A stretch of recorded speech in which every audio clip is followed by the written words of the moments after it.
untuk yang sudah subscribe. Semoga bisa jadi ninja yang hebat. Terima kasih. Episode 3 Saruto Story. Setelah mereka sepakat, Boruto akan menyamar menjadi orang yang Kaguya cintai untuk merayu Kaguya dan menggagalkan rencana Ishiki yang ingin membangkitkan Shinju di bumi.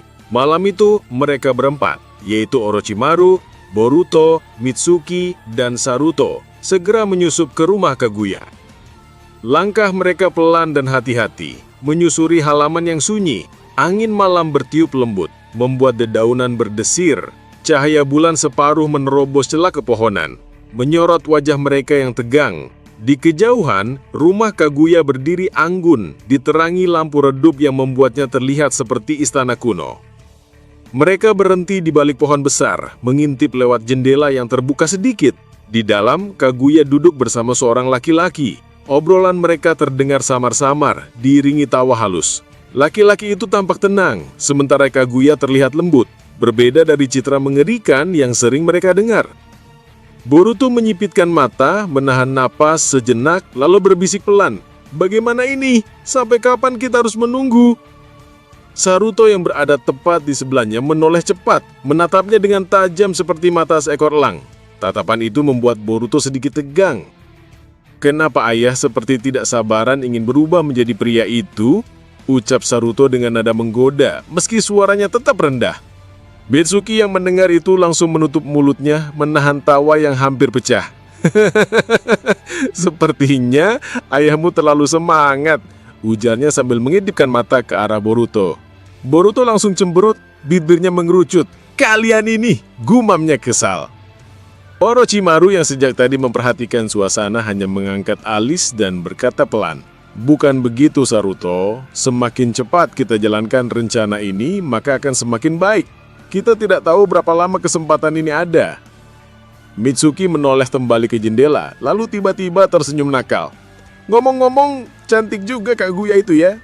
Boruto spontan menepuk mulut Mitsuki dengan cepat. Diam kau Mitsuki, nanti mereka mendengar kita. Ucapnya panik sambil melirik ke arah jendela. Orochimaru hanya menggeleng, terkekeh kecil. Kali ini Saruto yang cemberut memalingkan wajahnya. Semua pada aneh malam ini. Gumamnya pelan lalu menatap lagi ke arah Kaguya dan pria itu, mencoba membaca situasi. Di balik bayangan, mereka semua kembali terdiam, hanya menyisakan suara detak jantung yang semakin terasa keras karena tegang menunggu momen yang tepat. Setelah sekian lama menunggu dan bersembunyi di balik pohon, waktu seakan berjalan lambat. Kaguya dan pria tersebut masih duduk berdekatan, bahu mereka hampir bersentuhan. Obrolan mereka terdengar tenang, sesekali diselingi tawa tipis. Situasi ini membuat mereka berempat tidak punya kesempatan untuk bergerak, terlalu beresiko untuk langsung menculiknya. Saruto mulai gelisah. Ia memindahkan posisi duduk, bersandar ke batang pohon, lalu menarik napas panjang. Ini membosankan sekali, gumamnya pelan, lalu tangannya meraih sebongkah batu kecil yang terletak di tanah. Ia memainkannya sebentar, melemparkannya dari satu tangan ke tangan yang lainnya. Tanpa pikir panjang, plak, ia lempar batu itu ke arah yang berlawanan. Pang! Suara keras terdengar ketika batu itu menghantam sebuah panci besi di dekat dapur luar rumah Kaguya. Dentang logam memecah kesunyian malam seperti suara gong besar. Boruto langsung berbalik menatapnya dengan mata membelalak. Apa yang kau lakukan, Saruto? Apa kamu ingin membuat dunia ini kiamat? Bisiknya dengan nada tinggi. Saruto mengangkat bahu santai. Maaf ayah, aku tidak sengaja. Aku bosan nunggu begini. Boruto mengusap wajahnya, frustrasi. Kau ini... Mitsuki tersenyum tipis sambil berbisik. Kalau bosan, biasanya aku tidur. Saruto menatapnya sebentar. Kalau aku tidur, nanti kalian gak punya ninja paling jenius di sini. Orochimaru yang berdiri di belakang mereka mengangkat tangannya memberi isyarat tegas. Diam, mereka mendengar kita. Suaranya rendah tapi penuh tekanan membuat semua langsung menutup mulut. Benar saja, pria tersebut sudah berdiri dari kursinya. Matanya menyipit ke arah luar. Ia berjalan perlahan menuju pintu, langkahnya mantap namun penuh kewaspadaan. Mitsuki berbisik, dia keluar. Boruto mengangguk, wajahnya serius. Kalau begitu, aku yang turun tangan. Begitu pria itu melangkah keluar, Boruto mengaktifkan Hiraishin Dalam sekejap, tubuhnya menghilang dari tempat persembunyian dan muncul tepat di depan pria itu. Mata pria tersebut melebar, hendak berbicara, tapi Boruto tidak memberinya kesempatan. Tangannya mencengkram bahu pria itu kuat-kuat dan hush! Mereka berdua menghilang, berpindah ke lokasi tempat kawan-kawannya menunggu. Begitu tiba di tempat persembunyian mereka, Mitsuki langsung bergerak tanpa basa-basi. Seekor ular besar keluar dari lengan bajunya, meluncur cepat dan melilit pria tersebut. Taring ular itu menyuntikkan racun halus namun mematikan. Dalam hitungan detik, napas pria itu melambat dan matanya terpejam, tak sadarkan diri. Saruto yang melihatnya menghela napas puas. Baik, biar aku yang mengamankannya. Ia menutup mata sebentar, lalu pupilnya berubah menjadi Mangekyo Sharingan. Ruang di sekitarnya sedikit bergetar, dan sebuah portal dimensi berputar terbuka. Tanpa ragu, ia mendorong tubuh pria itu masuk, lalu portal menutup dengan suara "wum" halus. Boruto mengangguk. Baiklah, aku akan berubah wujud dan langsung bertemu Kaguya, supaya dia tidak ikut keluar. Saruto mengangguk cepat, senyum tipis di wajahnya.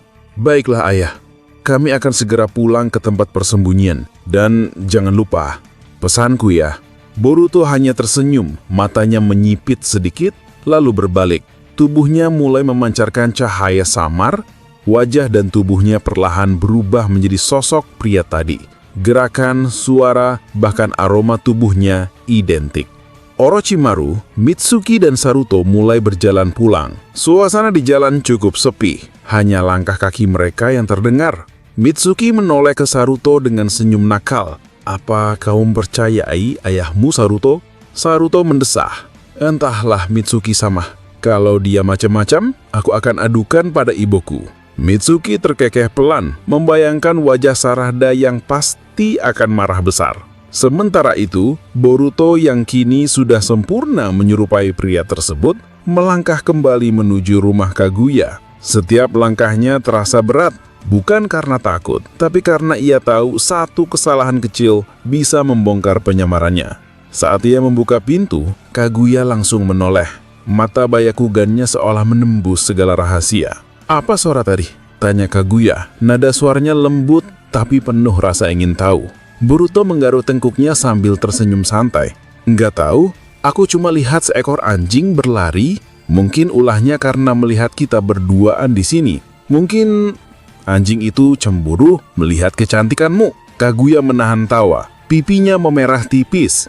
Boruto pun melangkah sedikit mendekat, menjaga sorot matanya tetap lembut. Kaguya, kamu itu sangat cantik. Apakah kamu bukan makhluk dari bumi ini? Kaguya terdiam. Ekspresinya langsung berubah. Matanya menyipit tajam, seolah ingin membaca isi hati Boruto. Boruto sedikit panik, buru-buru menambahkan, maksudku, kamu seperti bidadari yang turun dari kayangan. Kaguya tersenyum tipis. Rona merah kembali memenuhi wajahnya. Kau pandai sekali merayu, ucapnya sambil mengalihkan pandangan.